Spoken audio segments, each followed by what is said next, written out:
Danny Garceau provided a teaching on a new carving that will be coming next spring by Jenna Barosko, who also carved the Baraga statue that already resides in the Memorial Garden. The statue will be 8 foot tall. It will be a cross that has 9 animals representing 9 different clans who Bishop Baraga ministered to. Each of those animals has significance to the Native American community, and Danny provides a teaching to help us understand the importance.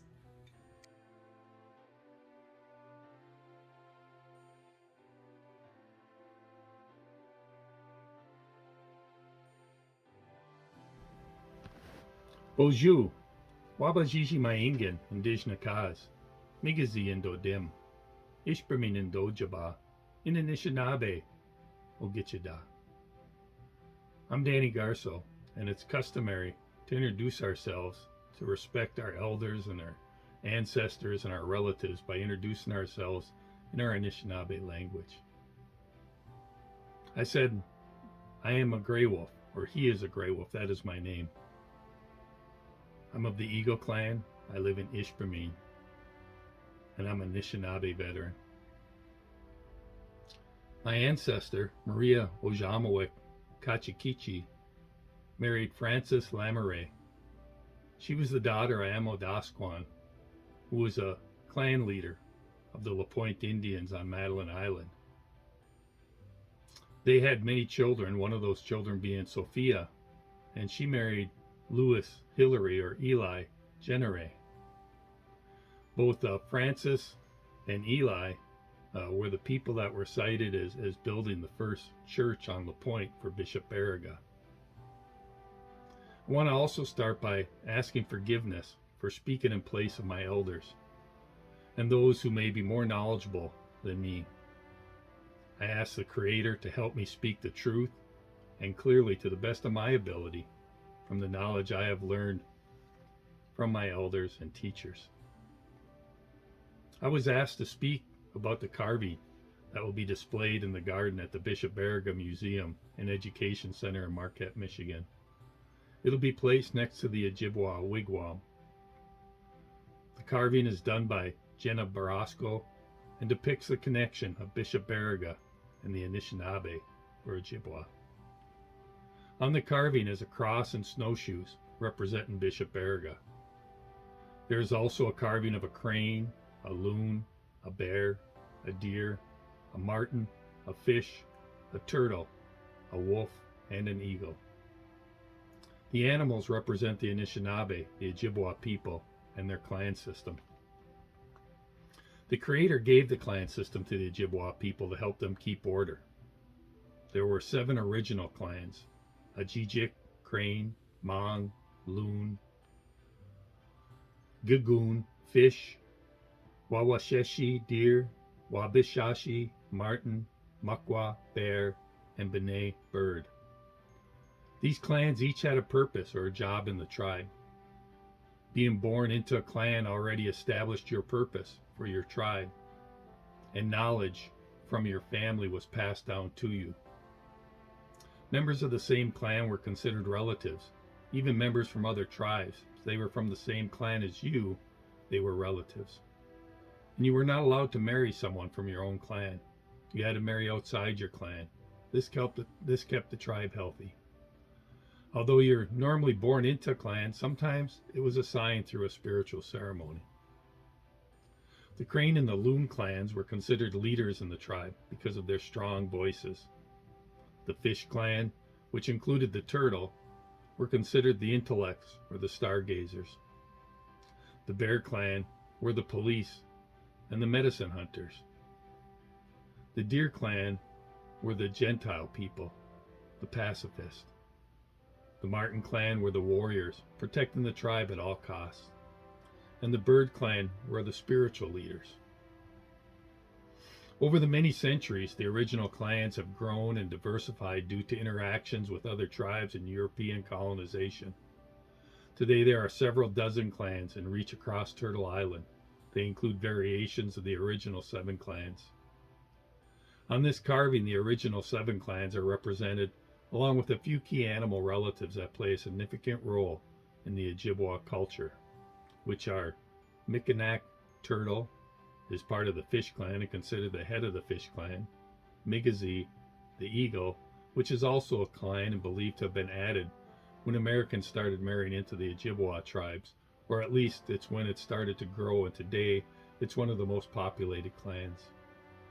Maingan, the wolf, which is a clan that is believed to represent the intermarriages between the other tribes and the Ojibwe, especially the Dakota people. There were reasons the Creator used animals for the clan system. The Ojibwe people believe that all things are related, as we were all created by the Creator. Therefore, the animals are our relatives. And animals were created before the Anishinaabe, before the people. Therefore, they had knowledge before us. And we learn and gain wisdom by studying from our older relatives. I have a little more time, so I wanted to tell you a few Anishinaabe stories about some of the animals on the carving. Stories are used to pass down knowledge and lessons while also entertaining. Stories have been passed down for thousands of years. The stories may vary slightly from tribe to tribe, but the lessons and knowledge within them are consistent with the original story. First, I want to tell you about the turtle. Mizike, or Mikinak, is why it's so important to the Ojibwe people. We all know that the earth was flooded by the Creator, by God, at one time. And when it was flooded, over here in this part of the world, everything was flooded, and you could see nothing but water. Out in the middle of the water, there was a large log that was floating.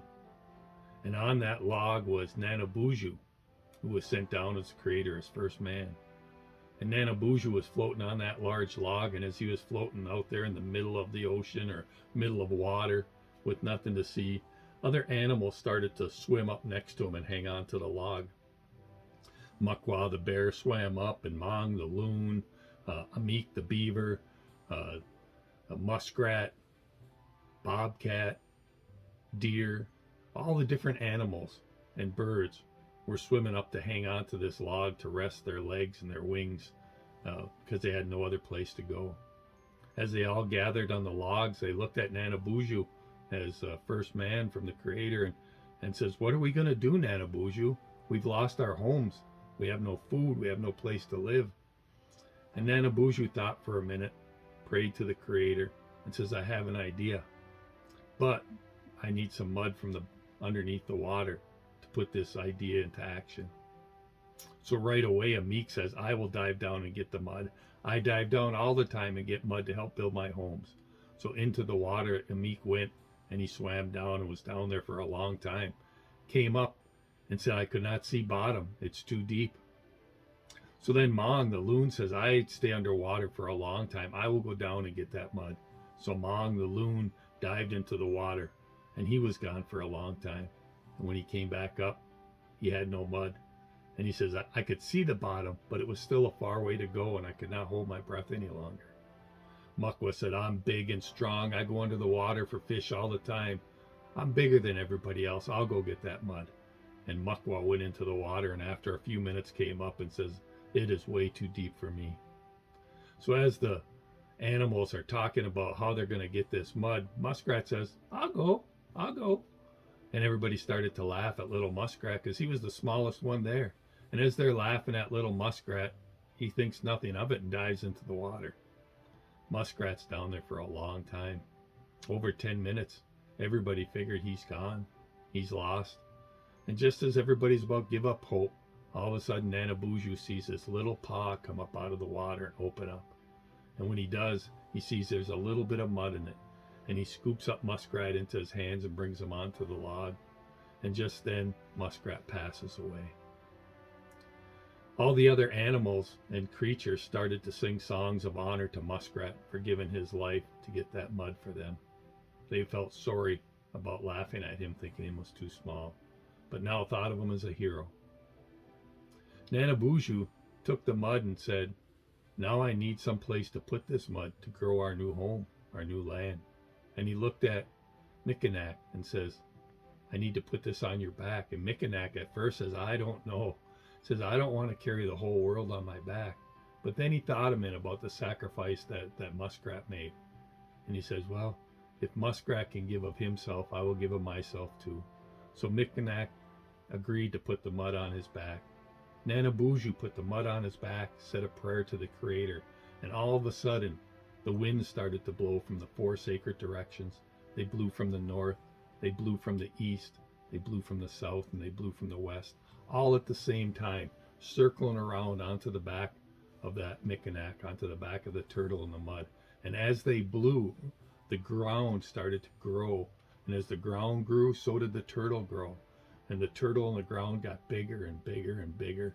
And as it got bigger, so the animals were able to get off of the log and get on the back of the turtle. And the ground kept to build and build more and more.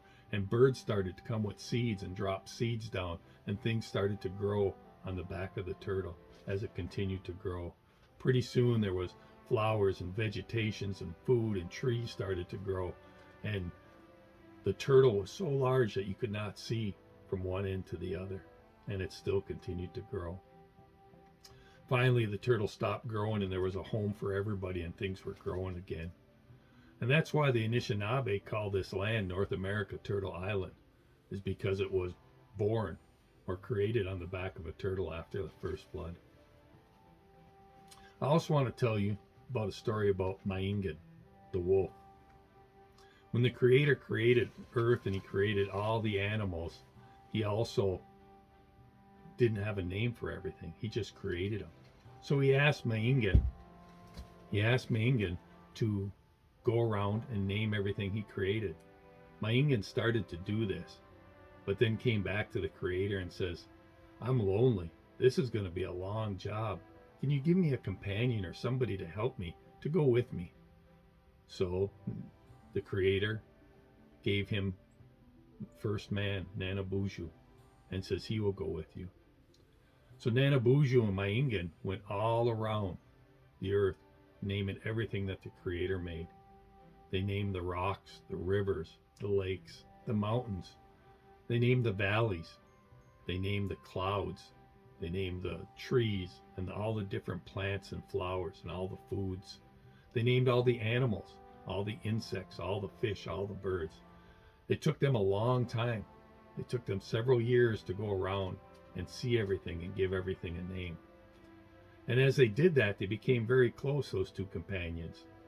Man and Maingan, they became brothers.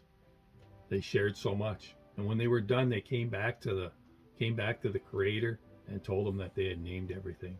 The Creator was very thankful and said, now that you've done this, I need to tell you that you both need to go your own separate paths.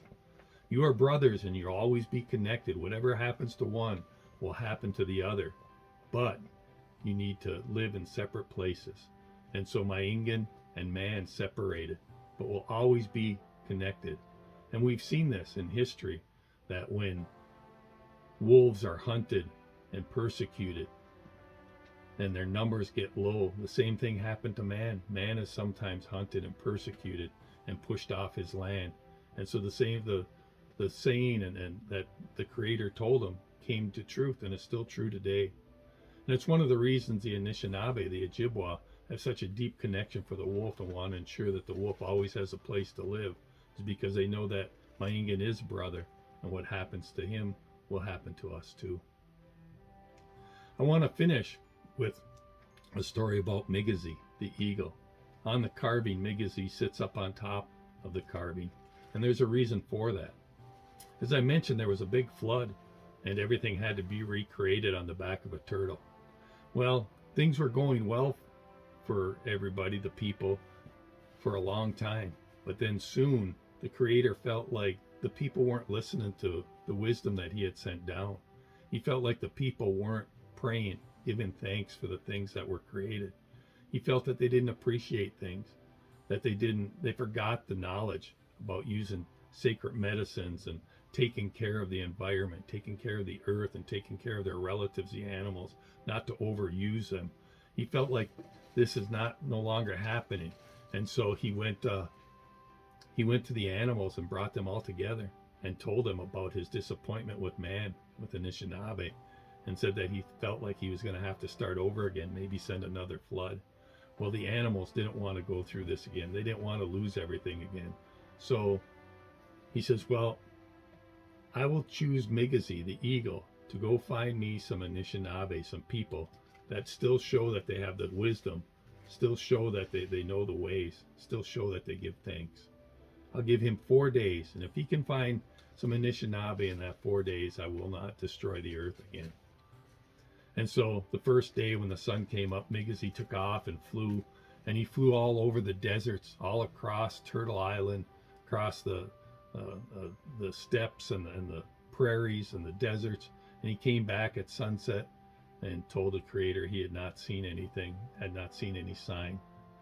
So the next day he got up again early and took off, spread his wings, and he flew all over the swamp lands and the marshes, and he came back at the end of the day, and once again he told the Creator that he didn't see anything. The next day he got up and he spread his wings and he started to fly high, and he was flying all over the mountains, all over the ridges and cliffs, looking for some kind of sign, and came back the next day and told the Creator that he did not see anything. On the 4th day he rose with the sun, and he took off and lifted his wings, and he flew all over along the rivers and the lakes and through the woodlands. And just as the sun was about to set, he was getting ready to turn back to the Creator, and he seen some white smoke coming up through the trees. So he started to circle down from up high, and he started to circle down lower and lower until he got close enough just above the trees to where he could see the smoke was coming from a fire. And around that fire was Nokomis, Grandma, and Mishomish, Grandpa, and they had their family around them, their children around them, and their grandchildren around them. And they were burning a sacred fire, and they had some sage burning, one of the 4 sacred medicines, and some sweetgrass and some cedar. And they were offering Sema, tobacco, some of the other sacred medicines, and asking the Creator to help them keep the wisdom, help them be strong, help them have humility and respect, help them show love, and help them live in truth and honesty. They also were thanking the Creator for all the creation, for all their relatives, for everything that they were provided, their food, the air, the water, the corn that was growing, the squash, the beans, the things they ate, the fish that they were able to harvest, the wild rice. They were giving thanks for everything that the Creator had given them. Migazi seen this, and he started to circle up again, and he circled up higher and higher, all the way to the heavens, to the Creator. And he told the Creator, he says, I found some Anishinaabe. And he told them what he seen. He told them about praying. He told them about the thanks that they were giving, and told them about the ask they were asked the Creator for help, to help keep those lessons that were given to them. This made the Creator very happy, and so he told the animals that he wasn't going to destroy the earth. The animals left, and they were happy, and they went back and they told the Anishinaabe what happened. And ever since then, the Anishinaabe have always held the eagle in the highest spot of respect, because that eagle carried their prayers up to the Creator and saved them and saved the world. And so the eagle is held in that place of honor, and that's why you'll see eagle feathers on top of the Anishinaabe when they're in their regalia.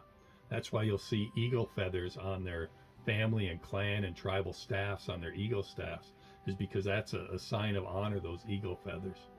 And so the eagle's a very important relative of the Anishinaabe, and it's always considered the being that helps carry their prayers up to the Creator. Bishop Baraga was a special person. He not only was driven by God and church to educate and baptize the Anishinaabe into the Catholic Church, he also invested into learning about the Anishinaabe, their history, their language, their culture. This is what I believe set him apart from many of the other black robes. Bishop Baraga gave much of himself to not only the church and his faith, but also to the Ojibwe people. He cared very much about them. They were his family and the family of God. This carving, I believe, to be a wonderful representation of that relationship between Bishop Baraga and the Ojibwe. It shows that acceptance and recognition of who the Ojibwe people were, and bringing them into the Catholic Church. This concludes my presentation. I want to thank you for allowing me to share it with you today. Miigwech.